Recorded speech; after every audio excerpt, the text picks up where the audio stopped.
So Jagan గారు అసెంబ్లీకి వెళ్ళాలా వద్దా అన్న ప్రశ్నకి కూటమి నుంచి 63.67% ఖచ్చితంగా వెళ్ళాలి అన్న వాళ్ళు ఉన్నారండి కూటమి తరపు నుంచి.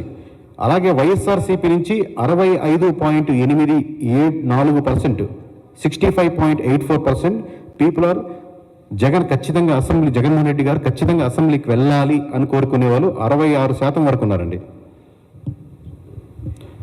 అదే జనసేన నుంచి అయితే అంటే కేవలం ఇప్పుడు మీరు చెప్పింది కూటమి నుంచి అన్నారు కదా, కేవలం జనసేన నుంచి చూసుకుంటే 36% వద్దు, అపోజిషన్ లీడర్ స్టేటస్ లేకుండా మీరు వెళ్ళకూడదు అని జగన్మోహన్ రెడ్డి గారు చెప్పేవాళ్ళు 36.67% ఉన్నారండి. జగన్మోహన్ రెడ్డి గారు అసెంబ్లీకి వెళ్ళాలా ఉండకూడదు అనే దాని ప్రశ్నకి.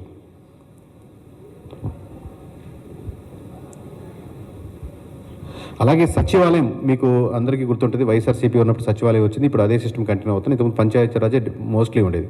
సో పంచాయతీరాజ్ వర్సెస్ సచివాలయంలో కూటమి పీపుల్ ఆర్ సపోర్టింగ్ 59, అంటే కూటమి అంటే టీడీపీ జనసేన బీజేపీ కలిపి ఆ పర్సన్స్కి ఓట్లు వేసిన సెక్షన్స్లో 59.15% సచివాలయాన్ని సపోర్ట్ చేస్తున్నారండి.